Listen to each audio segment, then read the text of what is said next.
ku nsonga ezigenda maaso. Nze nabagamba nti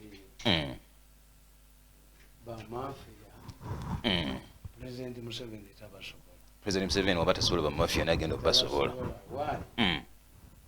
Bamafiya bwe bakola ekintu bakifunamu ati bamafiya.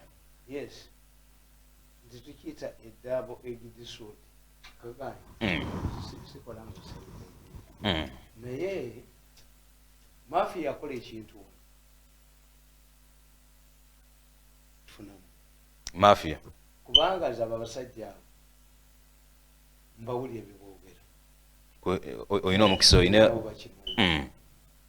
nti mbawulira ate there's no way they can avoid it. Musibikuba biweereza nanyini miso ani nanyini miso mbadde manyi gwe director wa miso balina omukisa mukulu mirundi nti bo balya ku bubbi kwe balya. If we want to understand these people bageraageranye n'aba stock exchange mulimu Uganda temuli stock exchange. Stock exchange abasajja batunda bonds bo every day batuula ne babala the incident eno egenda ku affecting the company chief shares zaayo kati ngule wano zijja kulinnya. They are like a businessman. A businessman is playing with his money every day. Amanyi kye kinaatunda basuubula bimusala. So the businessman must be very careful nti alina okubeerako ne ba-experts babatuula to predict. A doctor must be able to know oba omukazi wakulongoosa oba si wakulongoosa. nawulireyo nti nabo mbabasala nga si babadde bakulongoosa basobola okufuna ku nsimbi. naba nababbi luno olupapula lwa monitor lwa Red Pepper akugambye nti biliyoni 10 ez'enguudo baazibye mu Kampala. Pidde ne KCCA bagaba bafiirwa ensimbi. Yes, oba bonna ttiimu y'emu kati balina kampuni bategeezinga Kampala babbemu kati nabaana Museveni bwe yaleeta abapya aleetedde bwereere tebana kye bagenda kukola ate wa kakati bo nabaga nti basooka balinga akatulututtu akafuuka enjovu kakati eno sigonde Red Pepper. ono si Red Pepper the same story.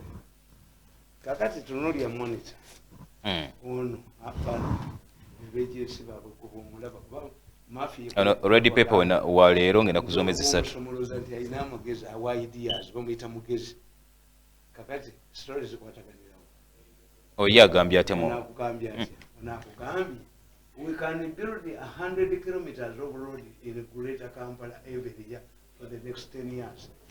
Ojiraba nti eno neno bafaanagana ojiraba nti eno neno bafaanagana story yeemu the mafia center tubona boogera ku ki kati eno kati center ya different company same ideas yes. Same content kati ono alina persuasive language alina company gyakolera kati bonna batagitinga mani. Abasajja bokumanya bazibu bayagala okutta lutwamu waleya kumukuma emundu okukola amasanyalaze lutwamu kemutumye bategeera nti alina connection nga baagala kuwamba leya ziri 50 billion ezamusanyalaze bazi. President recently nakkiziganya ne World Bank n'aleeta $400 million ezitandise okuvaayo kati ne babala tulina okuzza bawalike abaalimu enva mbagamba nti mafia teri tribalistic. Muleya mwalimu omusajja nga muyita Tuhayo Mukiga chairman wa mafia ganga fellowship Mukiga but he prefers baina ne basentebe baabwe walike omugisu ajje abeere wano kuba yasobola opabbira sente ezo era president yalagira akulu abakwate abasajja ne babagamba okutukwata muyina okubanga bujja kutuvunaana omusango ogwa loss of income si corruption because we pay. Ekyokubiri we must have a judge nga waffe nga bamafia bekolerawo judge waabwe oba si we vomit akulo yabakwata President yabuuza waliche are these idiots still breathing Ugandan air akuleka no bakwata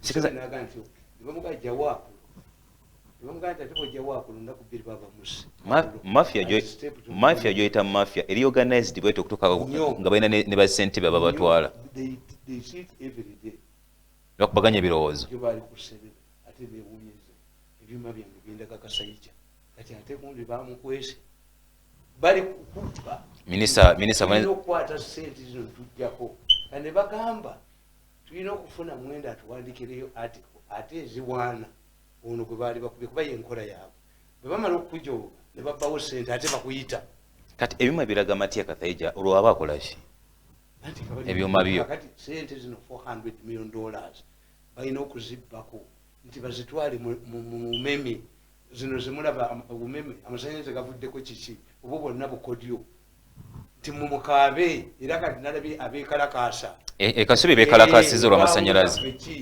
mukolera bano sente bazitwalibwa ino Museveni ataddeyo abatasobola kuzibba tobola nkugamba Museveni is facing a rebellion mu family ye inside the palace erwanisa President Museveni manya azanya Kariuki naye bayinza omwabandoninga nabaga nti bwe tunatuukira okulonda nga taliiwo era otugendagendawo naye bamuteekawo waabwe nti the strategy is kakati ono bw'aba atulwanyisizza tuteekewo waffe era nga ye kyobola nti ye Museveni tawandikibwako mu mawulire toga nti abamawulire tebamanyi achievement za Museveni kati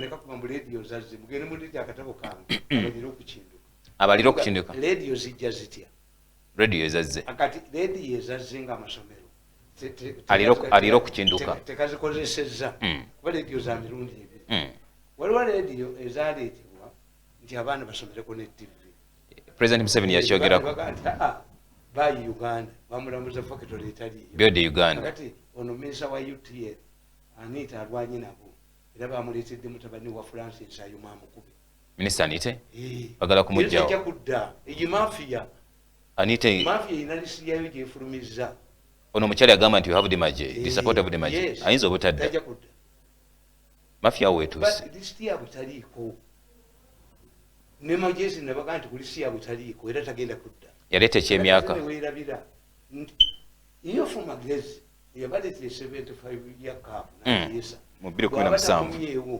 kitegeeza kiyayisa kyali kikyamu eyo anomuganize system udo ensure magezi comes back or mission ye baya we somero li wasomeramu atoli senda wotya you have no school to refer to so mukulabako ko ebintu majiza inzo butadda ku minister tali ko listi bakola listi yabo batumye ekibinja contract what the president knows batumye ekibinja mu Uganda yonna nekibase singira ate bo bali akulose the border bagamba tuyina okutwala abantu mu parliament betunafuga kuba tukozesa buzibu nabwe tufunye buva mu parliament ba whistleblowers that's why ndikadaga ono mukazi mulono mujinga why ewaabwe yagamba abantu w'amasanyalaze temulonda kadaga ndikadaga ye yangu byanedda uyo kadaga yagamba nti waliwo whistleblower ndetedde bino Madam Irene yagamba nti biriyo nansumira omuntu nimugawe uyu musiru bali kuyisimba damu bagenze wa president ne beetonda nti babba 54 billion ng'omukazi tamanyi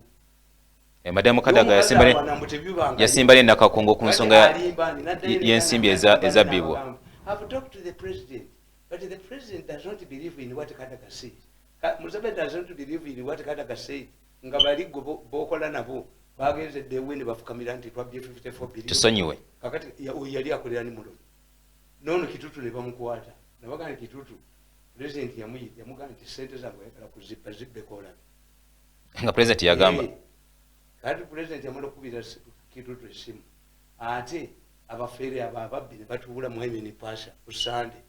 Ne bamukubira esimu yayogere ku simu nga muwulira. Jaa nino mwana omulwadde biki lusinkane ku mande mu cabinet. Kakali mu cabinet yagenda mu toyi n'alekawo ensawo n'adduka. Ati abano yayita mukabu yonjo n'agenda. Yamani waabwe ng'ataddeko akagundi kano. Baleeta obuntu bw'Abachina boogera ng'abakazi. Nabaga nti oyo kati tumuteekeko sente tumusuule.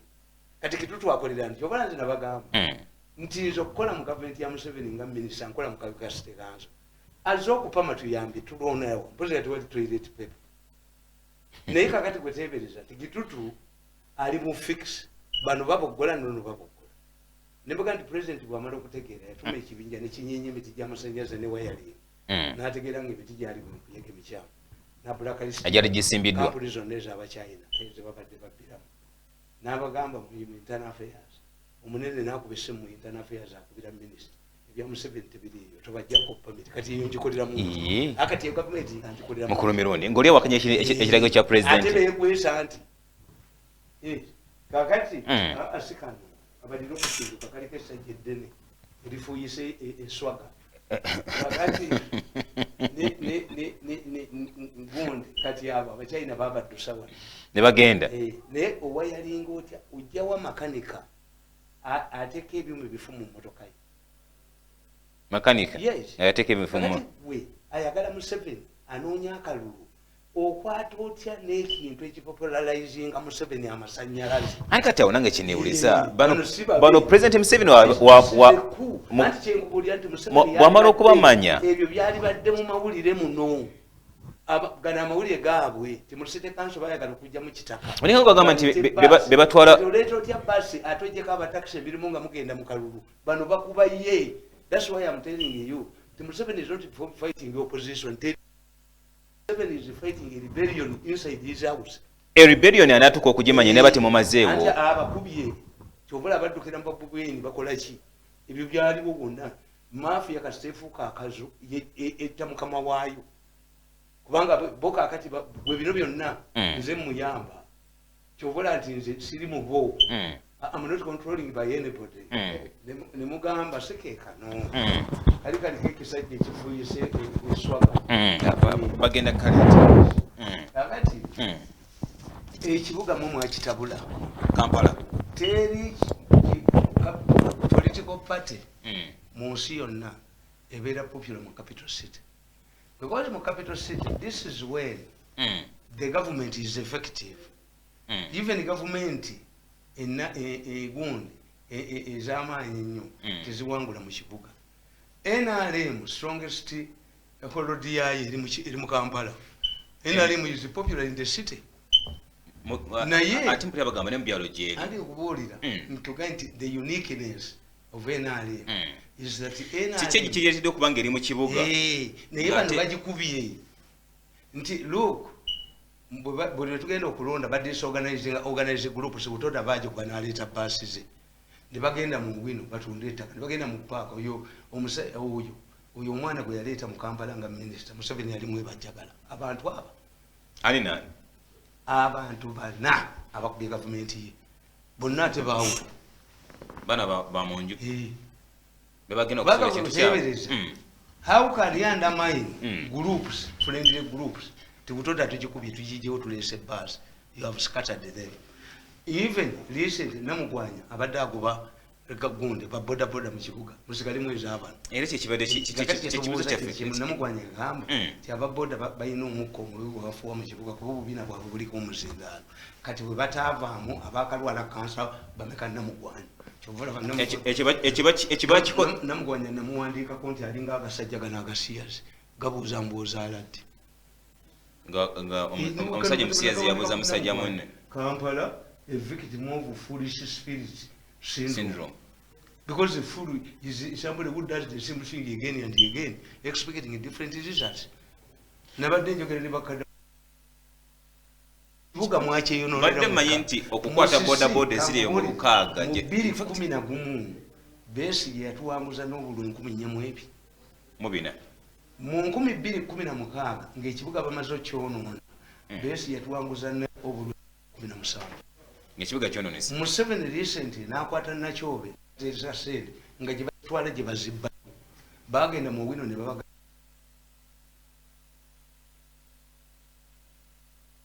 bamala okuteekayo ensi gaabo Nakyobe abba ani waliwo omuvuka bamuyita Kisanja yatambulanga ne Nakyobe yatuuka eweewaka baali bamwasizza ab'emmundu how nembaga nti omwana ayagala okutta kitaawe buli aleeta eddagala oba solution ate walwana naye. These people bo balowooza nti okukuuma obugagga bwabwe balina kulwanyisa Museveni. Kakati ate ife ayinayo ffe abawulirizi bw'ensi bwe babanga baagala okukuuma obugagga bwabwe nga Pulezidenti Museveni kwali kiki bandikoze obutakuba Pulezidenti Museveni kumwona bwe bati yonna bwe kibeera lyoloko obufumbo bw'abakazi omukazi n'omusajja nga bagagga nga baawukana buba bulade kubanga laavu yaweddewo kati we are fighting over property omwatta munne kakati nabano abantu bonna batuuka ekiseera kati boyinde ya opinion Museveni is a liability tebakugamba nti ate Museveni bano abantu babulijjo tebakitegeera nti ate Museveni yabalwanirira Museveni alinga omusajja alikira mukazi w'essente abaana balye n'azibba kati ate abaana ne banyigira ddadi waabwe kuba until the children get access kati ddadi anamanya atya nti abantu nze wendi ono basobola mu kulumendo bayiwa bonna bamaze kubanga options zibaweddeko nti toyinza kugamba nti oyagala Museveni kakati kankubuuza zemba kuba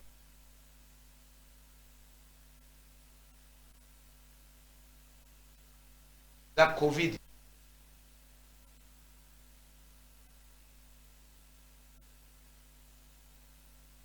myesente endala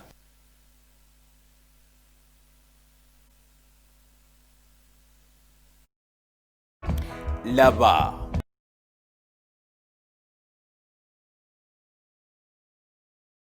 these figures are not alarming mwakolawo ki tekitiisa mbuntestingi n'emitwalo 4 kati ku nsonga z'okuba nga bagenda kuggulawo amasomero n'amasinzizo kiki ekyandikoleddwa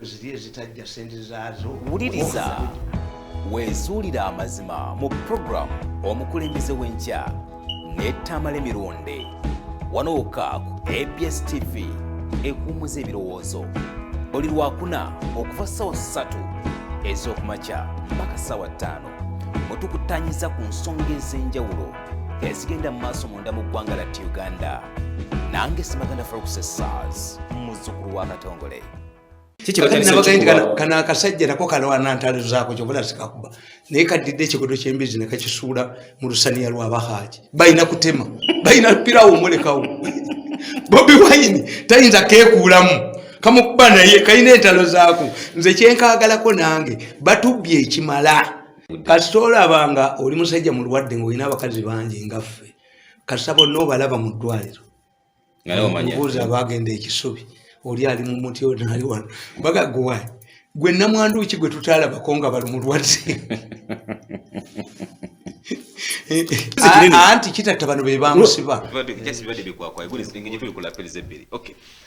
tubadde akati zemba mmanyi nti si be basobose ensi yonna bwekyo bweri Katonda yakola human being ali bwati ti emmotoka bwebedde emabega ne bwe batuleera oteekayo omukono because you believe that your hand is stronger than the wound. Omuntu yenna bw'aba agenda kufa nga yina ekimukanza ayita nnyina because mugamba nti kasaba tabangulanga ngendo tuli ku mulamu omwana omuntu yenna bw'abanga alabye ekimujja ateekayo omukono era bw'ofuna bambega nga abatali baawano abatasoma bakubuulira nti ono bagenza ono yafudde yabadde oli yamutemye tannafa waliwo wana keesi omusajja omuyindi yali munene nnyo ng'ali mu kaboozi ne mukazi we n'amwebakira n'asuffocatinga omusajja bakira mukyala we n'agaa nsiina bwe mbyogera nakwata ejjambiya n'amutemaatema ne babatwala ewa poliisi pathologist omuzungu pathologist omuzungu yabagamba nti ono omukazi bamutemye amaze okufa because how does a human being react in danger? The man confessed nti neze namutemye oluvannyuma era omulamuzi yamuliyisa ennusu emu yensimbi eyasembe ennusu eki naye nga ali ejja mu ekyo kye yakoze anti yekikkiriza oluvannyuma naye wano mu Uganda wonsanga tibokedde akubye essimu gye tutalina gye twamutumye tetulina gye twamutumye bokedde n'akuba essimu nti omukazi eyagenza okula ettaka babuloka bamusse. Do you say follow back a follow up story? ekwatagana ku mboozi n'ogamba nti kalungi yeekoze obusolo si ye issue. Yesu ya Kalungi eriemu alina court order. Kakati mutubuulire katulebe yagamba nti court order is a court order. Parliament ino jikiriza. Yali yabirevu. Kakati ne batuuka ku court order ey'okukuba ekkanisa n'eyooza abantu. Yali baby. Ne tukwata eyagundi. Ogenda court order n'olaba mu Kamasanyu. Kamasanyu. Ate omulamuzi ate ku court order because the charges would be this man faked a court order. This would be the what we are discussing about Kalungi. Is he masquerading with the fake order? Is it a genuine court order? Did he abuse the court order? That would be the charges before. Mutimbitegera. Kakati nojja kubabukedde akugirayo ebibakugira yeekoze obusolo. That's not a concern. The issue is a court order. I choose him of forging a court order. It would be. Naye ono mu kooti bamuleetera kiralinga nti omuntu omunene aba n'amagezi. Ono omwogezi wa kooti bamuleetera ki? Mukulu Mirundi. Kuba ku byonna tetumulabayo. Mukulu Solomon Muyita. Kakati ero gy'osanga nti eggwanga lino mutunulire nnyo akalulu k'Essembabule. Era webukedde olunaku olwaleero. If Kaguta wins, if Kaguta wins and defeats the Kutesa's daughter, a new dawn in this country's politics. Wakati w'okulwanagana okuli wakati wa muwala wa Sam Kuteesa ne muganda wa Whoever President wins, because this is symbolic, is a spillover, it originates. Mbabazi yaleeta abasajja bano abazungu babbe. Ne bajja. Mbo ebyo bibajooga abantu. Baleesa abantu, baleeta n'obuwala wano obuzungu. N'embutunuulira bwe tebumanyi mawulire ebyo mubijooge ba Mulindo. Tiye Mulindo omuntu okukubba ssente Dombo. Ye Mulindo atambulira ku booda. Dombo najja kuba beekuŋŋaanyiza babbe ssente zaabwe. Emmanuel Dombo mu bijoogo ofono. Omwogezi w'ekibiina kyammwe kya NRM. Ofono nabbanda weya. Essente ne batwala nga ujoogaani. Nange babinjoogeramu. Gwe tojooga wagaana. No. Naye nagamba gundi. Nagamba abasajja. The Prime Minister has sent us to clean the image of Uganda. Nabaga nti the Baganda call it MP. MP is bad breed. Nabaga, you can tell the Prime Minister that he is one of the people who have contributed to the bad image of this government. Therefore, we cannot provide a solution. You are coming to clean the teeth. And the MP originates from the stomach. Yeah, Nabagamba, you go and ask any Muganda what MP means. I will not work with you. Get out of my office. Never go. Hey. Onzibire mu ssente. Tosobola Tosobola kuneeyambisa. I have the brain. I have a destination. Byemukola byonna mba mbimanyi.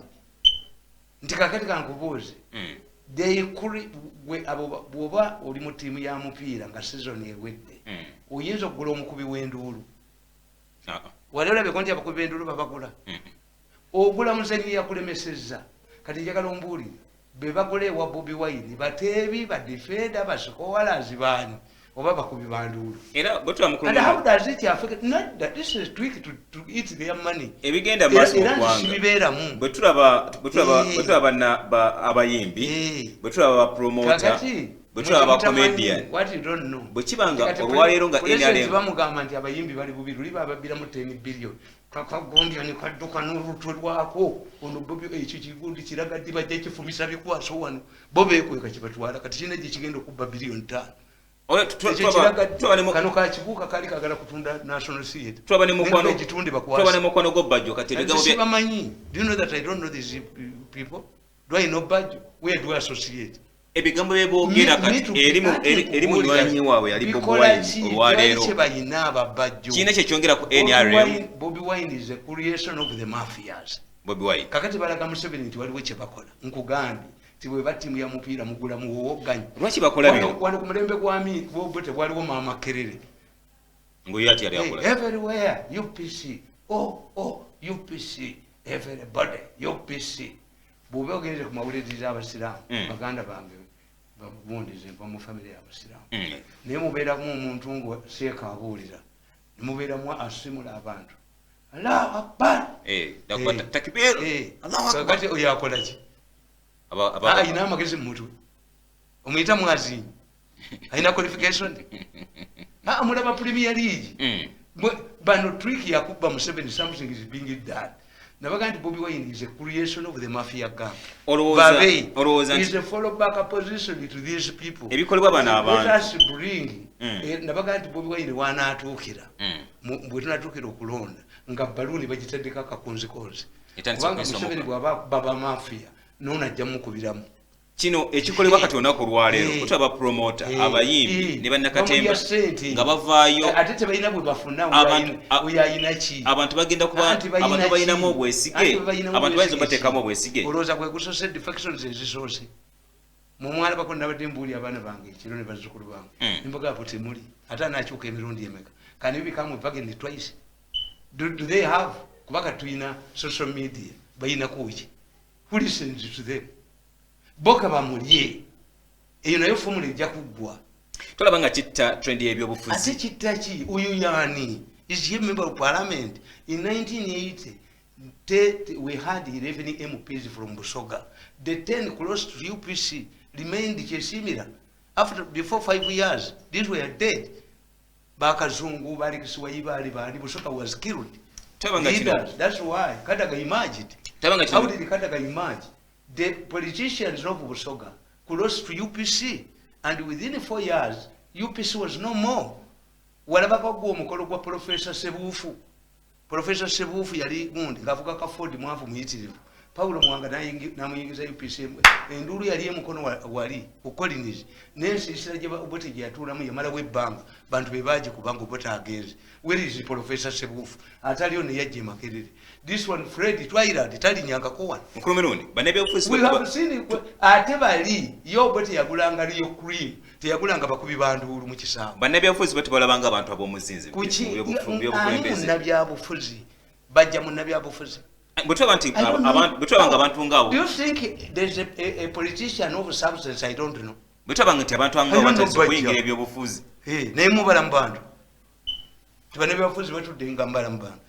can he address, because in politics an important person is somebody who helps you to get votes. Kakati bakusasira wa amaanyi lwaki si ye chairman wakakiiko akanonyeza Museveni obulu mu Kampala bamubiramu ne badduka bamubiramu bobbies bano bebabba era I cannot touch that money Pakistan yajja wano nga azze kugula byegunda ne mukuba naga nti no this African was this see it doesn't mean that even whatever you see goes to his machines into this is a reality call me mirundi I can give him money ne bamuli yako $5 kuno nyanza ne netuli wali wendire nkoko ndi kupawo ne bamwetoloza bwe batenga njigaludde mutire mu mulyango enyondo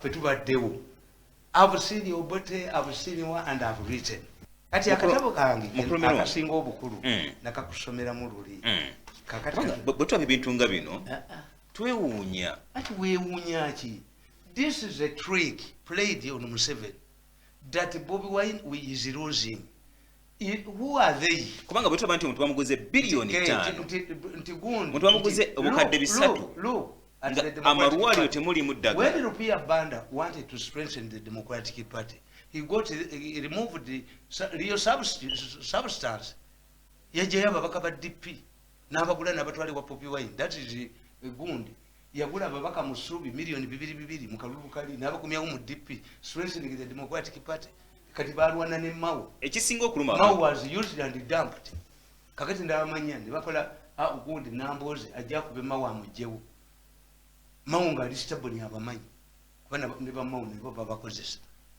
kivola nze nkugamba sina gwe nkola naye mukaluka no sina gwe nkola naye oyina president yeka directly kuba sifa friendly fire toyina ba connector ati mbamanyi bonamba manyi ndiye balwana nabali nabo nti bwe kituuka ku sente za secretariat olwodombo yajja nakugamba we are going to pay for airtime for candidates for NRM candidates why don't you give these people their money kalika sajja kabwe kekabira mwaka new vision mbuntaddewo luwo gundi kubanga bagabane sente mbugu bakusindika ngembwa tigenda kugundi. We paid a gundi. No, we give this man his money. He knows how, which efficient communication is available in his constituency. Kati awo bazibirawo. It's like omuntu anavaayo nga vuma President Museveni eba mwekisewo kya sente bamusirisa. Anti kwe kyoba otegeera. Olugona tugenda kulitambulizamu yo trend. Nabyo bijja kuggwa. Wasomako ku slave trade. Tewali kintu kye batakolako resistance. Tekiriyo. Kakati ebyo byonna bijja kuggwawo. You end up demoralizing ababadde ababo. This is not Museveni's work. Ezo sente za babbi. Nti bagala okukola imbago mu society. Who weakens the opposition? Who weakens the opposition? Who? Why do they fight me? Ne bantia ku radio eno, ne bantia ku eno, ne bantia nkubbenyondo mu mutwe, nkubbanyi nkwasizawo omutwe. Mwe tested. Nalwala ne bagamba nti ndwadde cancer. Omuvuka bamuyita Vincent nankubira essimu. Mva mu office ya Nalweso, yes. Bakugambye mzee yakwadde milioni 3 zikutwale mu ddwaliro mga Nalweso mwali. Abakubeera mu nalingira nandomola yase. Bakwadde abantu bagala bakwadde obukadde 13 ogende bakujjanja. That level of beggar. Nkubbenyondo nenkwasa omutwe. If I don't have money to pay for my health bills, are you going to educate also my children? Are you going to buy knickers for my wives? Ujogani. Omuntu okugamba nti nasigana. I don't come from a poor family. I rejected the money. Even at the time of death, did I travel? Never got the vampire to never jar. Hey, I'm canon night.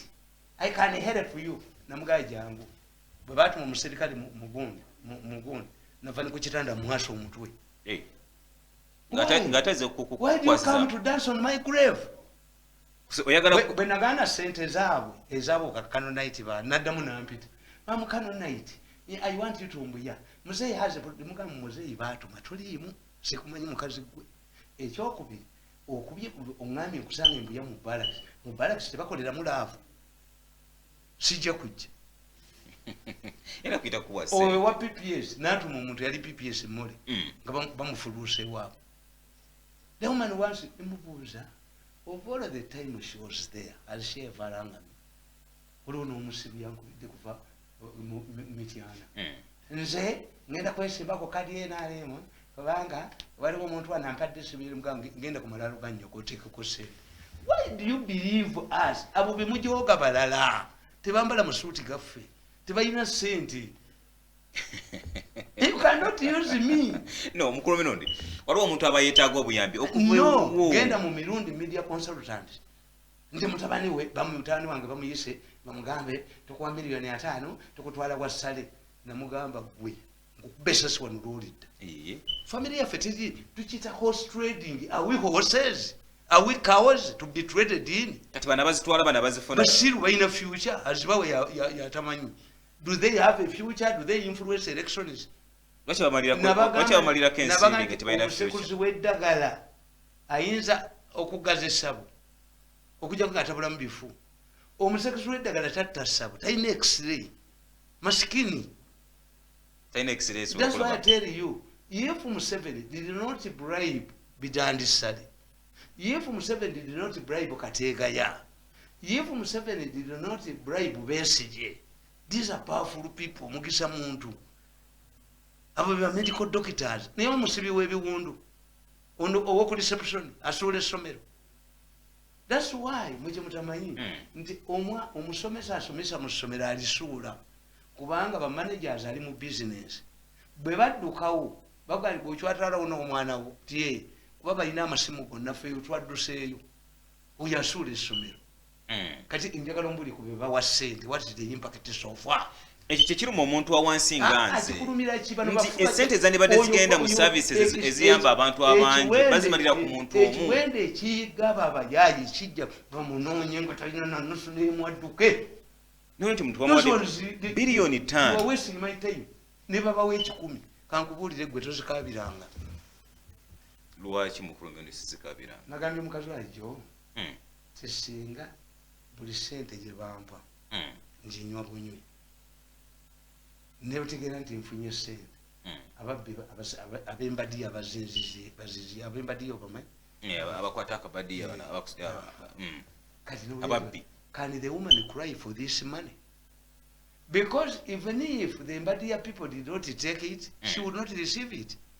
If it was what the band, why do you cry for it?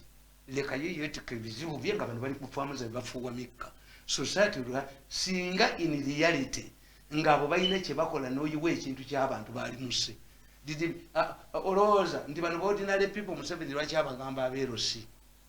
How do you akakatabo nja kabasomera nja, how do you carry out an election without a voters register?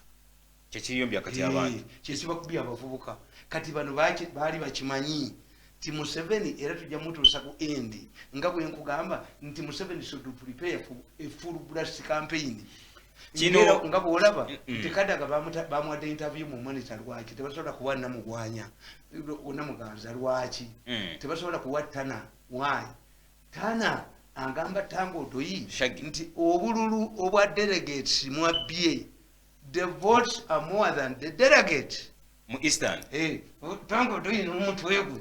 Even the president. No, don't refer to the president. You add. This is simple mathematics. Yes. Is what Tana says. Is it correct? That the voters now when you mukamwe kiragachi ofumbira ekyalo bukibanga karuka nakaseke kalimu kwatibwa mwenga kiraga kiri ekibiina kya NRM yachibulira tekakati ate bo mu kifo ky'okukkiriza to fill the loopholes ate no bagamba temwogera obwo bwa bukundi obwo bwa mawulire bwa me am more popular than your newspapers combined. I don't need to be covered. I have my magazine, I have where I have my platform. Kakati gwe ofaanana ng'omuganda oba an ordinary person gwe bagambye nti ekizi ani yabulire mu lubuto mwe. These things would come out even to cancel the elections. But Kadaga bamu interviewing nga tamanyi. Kadaga will defend the results. Namuganza cannot defend the results. Tanga cannot this younger man. Yes. Ate singa mbadde muyina amagezi kati abo nabo mwali bawadde roles nti has defeated Mukula. Kakati come on board nawe oyina. Kenyatta yayina enkola nga akugamba.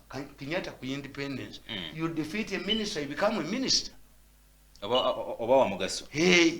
Moi yayita omusajja ewaabo mu State House namuga gugenda kugwa.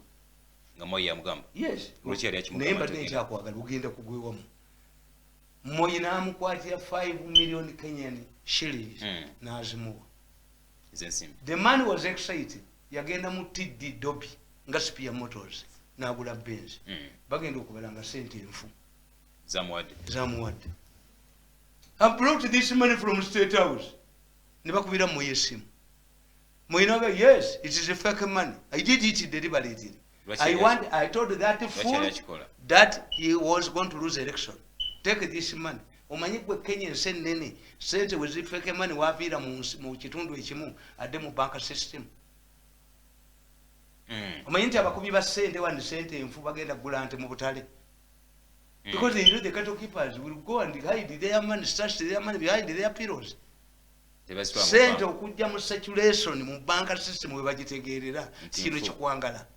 Kakati mu yabagamba musibe embwa. Nazikuwadde mumumpe ku simu. You stupid man, idiot. Where mujinga? Did I give you that money to go to buy beds? The president of Kenya gave a minister fake money to test him.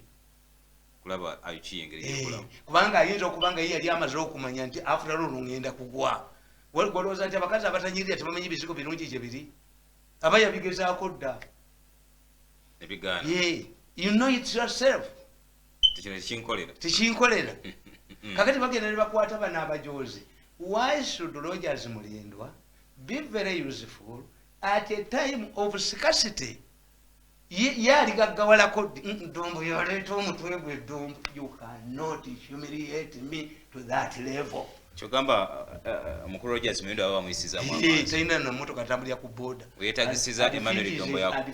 I will sacrifice these programs. Do I get money to facilitate these programs? Weetagisiza. Waliwali sasula. Ng'ombulira nti atojja zikozesa.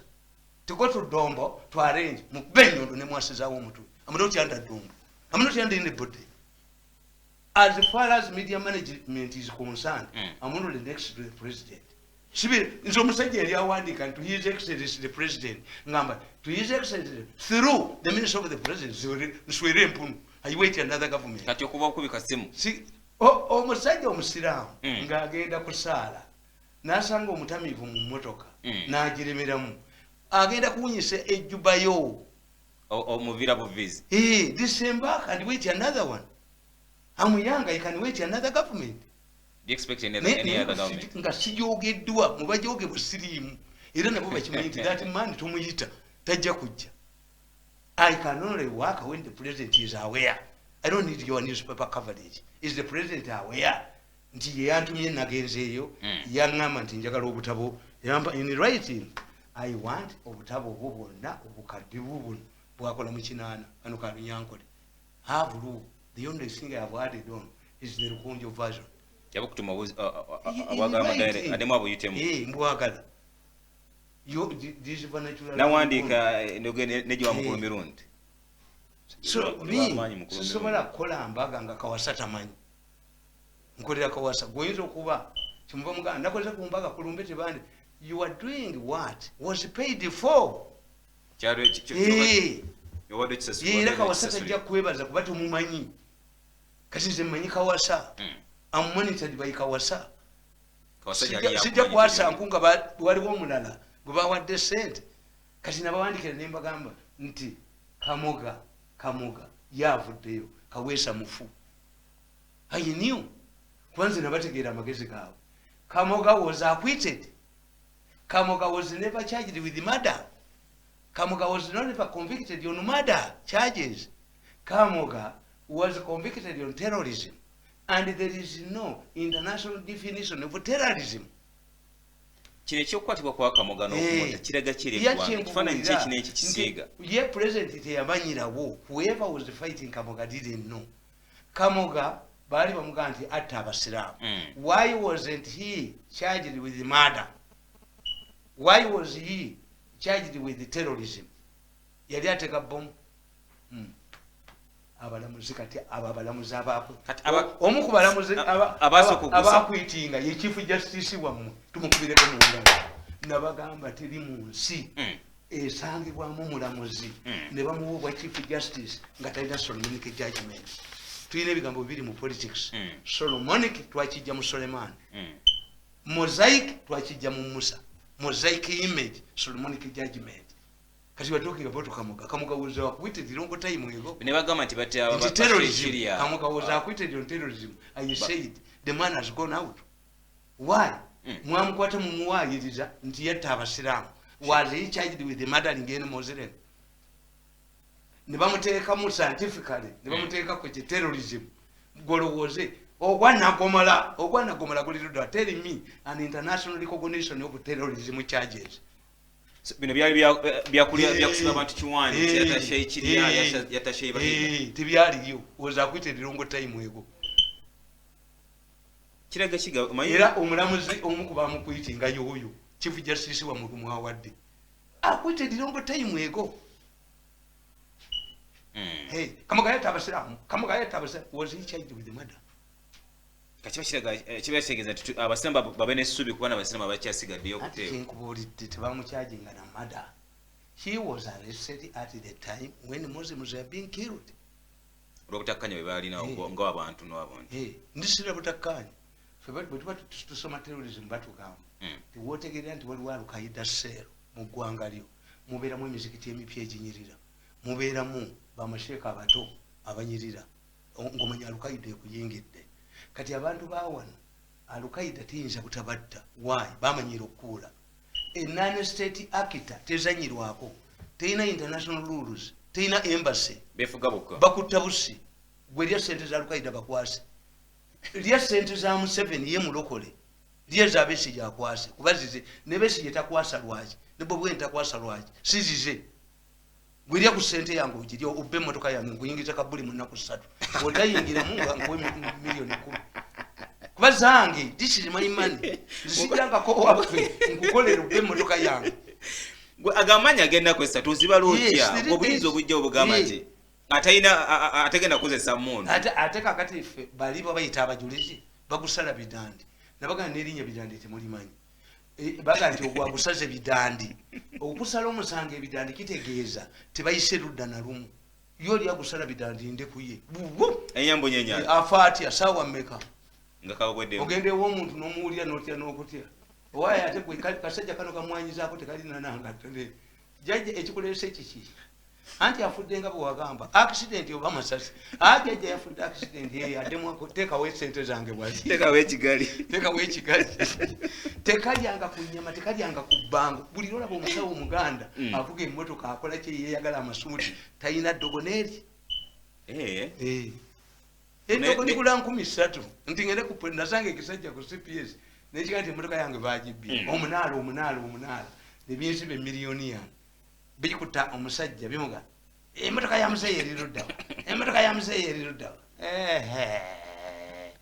nasanga kiryankoko nenkiga nti none yali akulya flying squad nemuga mulidde sente zange kambalageko 10,000 omubbi akyasinze okugira mu mbeera gyatamanyi bamuyita mutwalibu nagenda esirunko ne banziba ku polisi nensangawo n'omusajja nga bamuzaala ku kyalo ewaffe kozi mutwalibu ali ku kyalo avuga emmotoka nyina wa mutwalibu ne kitaawe ne bajja ewange omwana waffe simu ibi kozi beereeta ate kye nabajjako nze nkimanyi omusajja nabba emmotoka yange disiko abeera gundi awo yabba emmotoka n'agibba n'agitwala disiko ng'engatta azikubira busi yasula Kisumu ekyatwala engatta akimanyi akasajja kaŋŋamba luno oluswayiri sirwa Nyerere ewali emmotoka yo luno oluswayiri lwa Moi nga omuntu Dr. Oyaga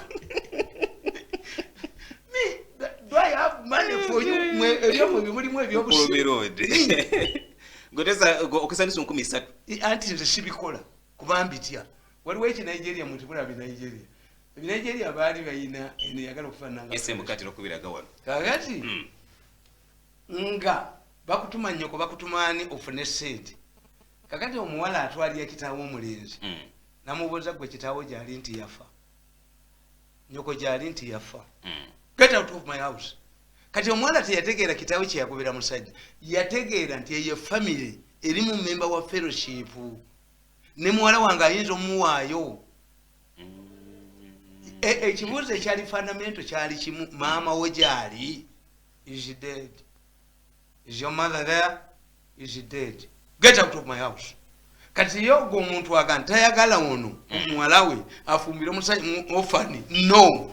This mulogo man knew nti bwolabanga family nga kitaawe taliiyo maama we taliiyo kitegeeza member waffe wa fellowship eya biliyoni ya kirabu mwali why bwosooka okuwaayo ne bavaawo kati mwe Binigeria nze ndabanye Binigeria bino ebifiripino baana bato be babiraba baagala obwezi baagala busopusobo kubanga bibafaanana era obufiripino abaana bato tebabugala nnyo Binigeria birimu eddogo Binigeria nti byo bya ddogo mulimu ebirabufu ebya life alina bibikusomesa ti omukazi avuma bana amuleka awo n'agenda n'omuyaayi muyayi naye n'amubba ebyo nabyo mbyagala nze I don't waste my time if I'm not writing I'm reading I cannot nebwengenda mu kyalo gye batalina toilet paper nensanga ye amawulire mala gasoma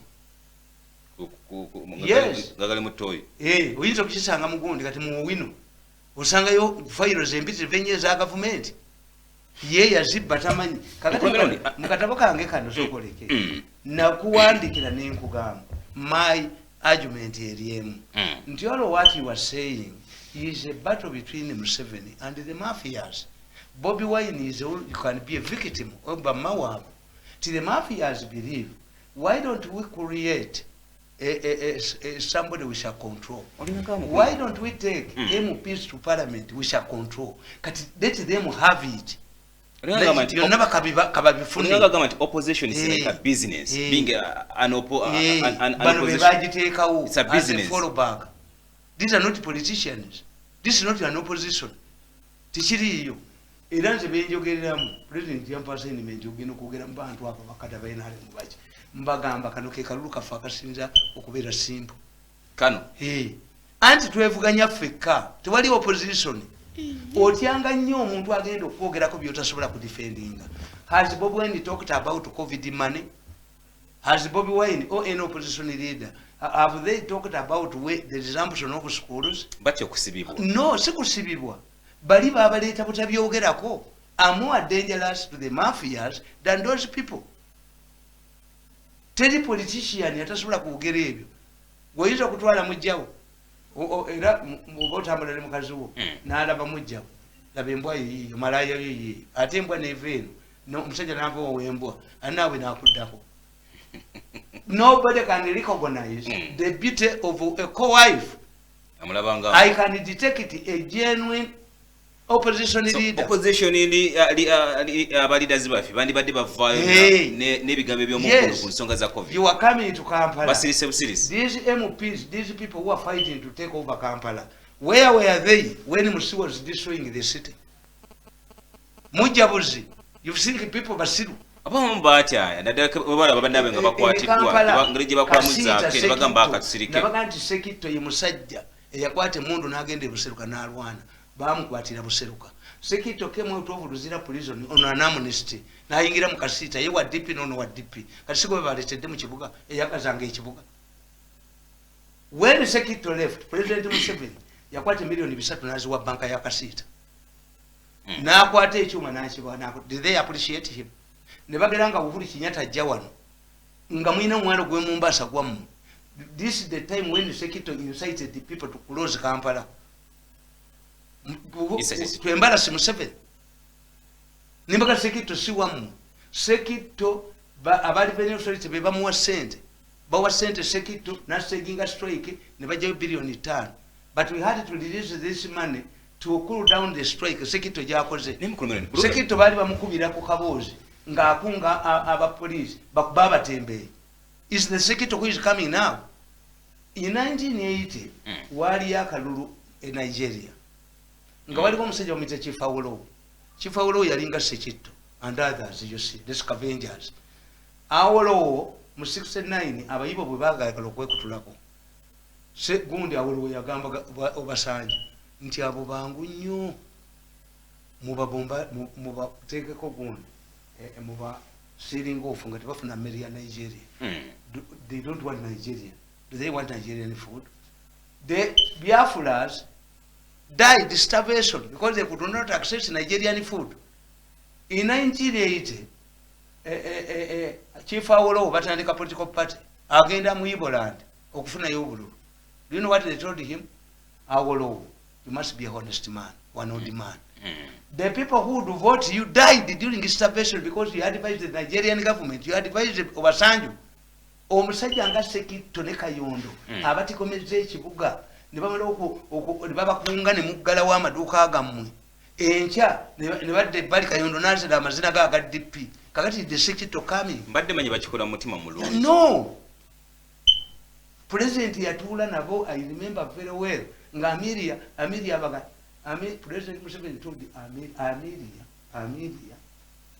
yenga amanyi Minister wa Trade Museveni yali amanyi nti bano tosobola kola strike era Museveni yagaana basinkana bajja ekiro n'agaana nabaga if you want to kill your economy kill it, it's not mine. I said that for Museveni n'abawe concessions musanvu which I will read one day baga talina kyatuwadde ne Sekitto yabuuza president nti babampa enkoko nga zibikira emyaka 2 ziggwawo kakati nkoleki nabuga kwongera endala. Sekitto yayogera naga nalwana naawe eruweru lwaki ekyeruseruka tokyogera kakati is coming with his head after destroying the city is coming kubalowooza nti abantu basiru aza kutaasa bannakampala ate kuki eyabaavuwaza mboko nze mbabuulidde whatever comes the current Luweero of today is Sembabule. Whatever the outcome of Sembabule will determine the future of this country. It has a strong bearing. Era akamifu bakongezeza. Sembabule is the Luweero of yesterday. Nti Sekikubo yagenda n'abaga nti kalantini wa mwali fake. Sekikubo n'aga nti ndese nti nkozewo akatale kange lw'emiyaga. Why didn't you allow Sekikubo to bring his Kalusu infected cows to akatale? ne musindikayo ba experts ba veterinary doctors to expose bamukwata bamusibe mu kkomera kuba mafia humiliates naye mbagamba nti kakati ono bawa Namayanja namulabye musanji wange akola ki agulawo dduuka agulawo eddwaliro how can you open up eddwaliro when lyewa competitor ali luddawa mu kkomera the way was arrested an idiotic policeman yawanika omukono gwe singa wadduka dda bali beekukumye. The mafias don't want Namayanja Zanzibar to win. Obanga ye bakwata omulamuzi Ogola yaga nti yes besi bamunominatingire mu kkomera. Omusajja yali atone General Kiddu Makubuya, a professor of law, a celebrated professor of law. Yasomera Yale University mu America. PhD, Dr. Kiddu Makubuya, argued in the court. This cannot be done. Ogola insisted. Museveni because of mugezi yeche yakola Besigye bamuta. Why? This mulamuzi knew yali waba Besigye raba nga wabo awandika post Baraka Mamba. You go and lecture literature. Gundi yali amukuba muhwezi. I'm not supposed to tell like you. When Uganda wanted to be liberated, I went. Where were you? Ulikuwa wapi? Ngoya Agola bali ne mukula. Secretary wa mukula are related to Ogola. Bamugwezi avemu minister bagitwala. Ne Museveni yagana Besigye bamuta. Kakondo gundi nkwali kwangu otafiri ne bamuzanya akazanyi. Bajjo muvo oyo Kakonda nti teyasaba maje. Kozi amaje kakodyo kibakala shinga kwani ku otafiri. A captain defeated yamusiba yamwangula nkofira yamuwangula. Very dangerous. Gomanyi timu y'omupiira y'abantu 10. Ojiwangula oyegede ku Lutamaguzi n'ensereke yakwatibwa kino kiraga ki Lutamaguzi n'ensereke mu kalwa kajja andi mugambye Lutamaguzi yamaze they prefer Lutamaguzi they prefer the devil they know Lutamaguzi gwe baagala ono Namayanja obuzibu buli ku secretariat nti yafuna n'akabenje ng'ayina emmotoka emuvaako emabega ndi mulimu bilioni 3 azibbi. Akabenje kiyafu President bwe yamugamba nti Namayanja bakutwala ebweru bakujjanja okugula okwala bagenda naye yajja ku secretariat n'emiko yategera bali bamubba wali sente waliwo sente awo guno omutubye gumanyi gwe obimanyi gwe gwe gumanyi bingi. Yes, because my role is to sit and analyze nti mwe temusobola kutegeera nti eno story eno shocking yeno ya bilioni 10 era yeno yeyono for next 10 years akubuulira oluguudo olugende bwelwakola asolwono when they talk authoritatively you can think that they are highly intelligent naye wa mu propaganda tukita gundi nicknaming baptism they must informed. The most independent newspaper in Uganda, independent of who? You are not independent of the mafias. You are an agent of the mafias.